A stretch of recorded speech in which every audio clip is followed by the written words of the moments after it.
Minnesota Vikings got it done 29-22 over the crooked Chicago Bears Sunday at historic US Bank Stadium. Now, should it have been that close?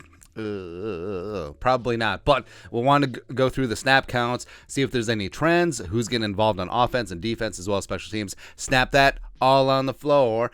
So for the offense, it had 79 total snaps, and they needed every single one of them. Offensive line, of course, is 100, but what stands out, Justin Jefferson, 79 out of 79, playing 100% of the snaps. You love to see it. He was never subbed out. He is the man. And you see around the league that even wide receiver ones, like sometimes they get plays off, whether it's in the red zone, whether it's in between drives. But no, Jefferson was out there grinding all day long, and I think that was the plan with Adam Jerome, Ezekiel Thielen as well. He played 76 of the 79 snaps. Missed a couple due to injury in the first half, but he's fine and good to go. KJ Osborne, again, speaking to the Vikings' commitment of going 3 wide, using a lot of 11 personnel, playing 82% of the offensive snaps. You love to see that. And then you have the question is, who's tight end 1? And I think it depends on what stage of the game. So Irv played 50 snaps of the 79, and then you got Johnny Munt, who technically started. He got 35 of the 79 snaps, so Irv outsnapped him, but I think a lot of that was a 2-minute drill, catch up in the second half, and that was obviously Irv's role versus Johnny Munt's or Ben Ellefson's. And then you got Dalvin, 45 snaps, 57% versus Alexander Madison's 34. Now, Chris Thomas and Pioneer Press pointed out that this is Alexander Madison's most snaps where Dalvin's been fully healthy in a game. So it is interesting. And it's not like they're putting Dalvin on a pitch count. He obviously got that work, but it was really interesting that even along the final drive, where they went 17 plays, 75 yards, Alexander Madison was getting a decent amount of that work. So maybe the Vikings, it isn't a 1A, 1B situation, but maybe it is a running back 1, running back 1B type situation, if that makes sense. That doesn't really, but yeah, it is nice to see that they're keeping a little bit of that work off of Dalvin. Maybe he could stay fresher later in games and later on into the season. And then CJ Ham only in there for 7 plays. So CJ over the last couple of years has been a big part of the Vikings offense. They wanted to play heavier. They use a lot more 2 running back sets, but only 7 of the 79 offensive snaps. And CJ Ham is such a good teammate, such a good dude, such a team-first guy that he's not going to complain about it. He's obviously still active on special teams as a special teams captain, but he's solid receiver out of the backfield. And when they get down in the goal line area, of course, he's going to be the lead guy. Sure. Jalen Reagor. So it's interesting that he only played 3 offensive snaps of the 79, but of course he got that touchdown. So Kevin O'Connell is designing plays for him, is designing work for number 5, and I think that will expand as he learns more and more of the playbook.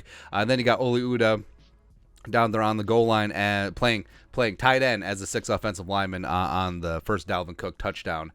They punched it in from the 1 defensively.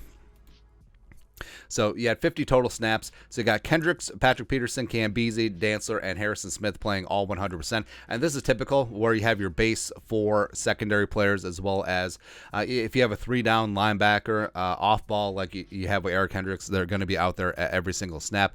Now, what's interesting is that 50 total snaps on defense. Jordan Hicks has been playing as a starter throughout most of the season and playing 100% of the snaps along with Eric Kendricks, but he only played 44, and then you had Brian Asamoah coming in for 6. Now, it's noteworthy in that if Hicks had left with a minor injury or if it was an equipment issue, whatever, it wasn't Troy Dye who was the first linebacker off the bench, which you would think would be the case and what's happened before this season.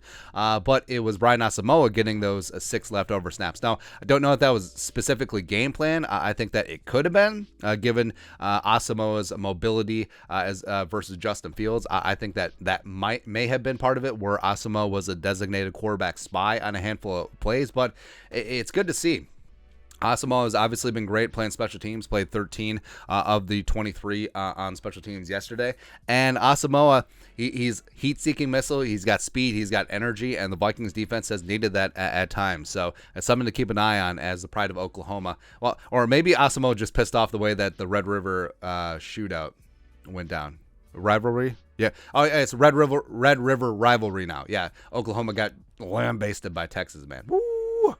Hook 'em. And then you have Shondon playing 80% of the snaps 40 of the 50. So nickel is the new base, even against a primarily running team like the Crooked Chicago Bears. And then also Ross Blacklock, the pride of TCU, came in for 11 of the 50 snaps, as well as Patrick Jones II getting some work as an edge rusher, playing about 20%. So the Vikings are rotating up front. I mean, Daniil only played 8%. It's also good news. Zadarius played 37 of the 50 snaps, so 74%.